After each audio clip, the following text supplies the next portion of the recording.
আপনাদের রাজনীতি হবে ভিন্নতর।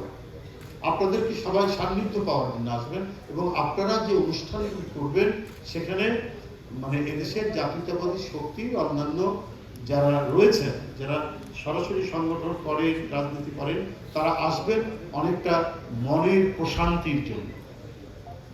মনের প্রশান্তির জন্য একদিকে, আবার আরেক দিকে সামনে যদি কোনো নতুন সংগ্রাম থাকে সেই সংগ্রামের প্রস্তুতির জন্য। এখন আমাদের সংগ্রামটি সামনে নির্বাচন। পাঞ্জাবের জগতে একটি বিশ্বস্ত নাম, শাবাব এথনিক ওয়্যার। এই নির্বাচনটা আমাদেরকে একটা সংগ্রামের মতো এরও বিজয় ঘটাতে হবে, কারণ চারিদিকে নানা চক্রান্ত, ষড়যন্ত্র, অপপ্রচার, মিথ্যাচার এবং আজকে প্রযুক্তির মাধ্যমে প্রোপাগান্ডা বট বলে একটা জিনিস তৈরি হয়েছে। এই প্রোপাগান্ডা বট দিয়ে মানুষের চরিত্র হনন, উৎসারটন, অপপ্রচারের যেন শেষ নেই।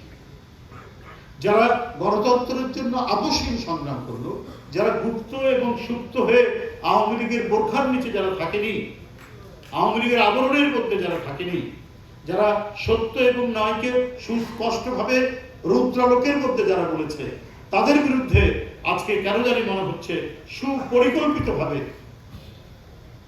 এক ধরনের মিথ্যা প্রোপাগান্ডা চালানোর চেষ্টা চালানো হচ্ছে। কিন্তু জাতীয়তাবাদী শক্তির শিকড় এত গভীরে, এটা অসত্য গাছ বা বট গাছের যে শিকড় যতদূর যায় তার চাইতেও অনেক গভীরের শিকড়।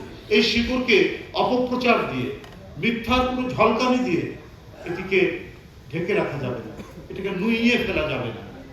এটা একেবারে সোজা মেরুদণ্ড নিয়ে এ দাঁড়িয়ে থাকবে।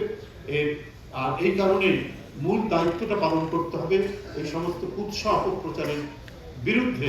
আমাদের কবি, সাহিত্যিক, শিল্পী, গীতিকার, অভিনয় শিল্পী, সুরকার যা আছে সবাই মিলে আপনাদের সুললিত ধ্বনি, আপনাদের অত্যন্ত শক্তিশালী শব্দ সবগুলোকে ব্যবহার করে আমরা এই অপপ্রচারের যে কষাঘাত চলছে সেটাকে আমরা পরাজিত করে আমরা সত্য, ন্যায় এবং ধানের শীষে আমরা বিজয় ঘটাতে সম্পূর্ণ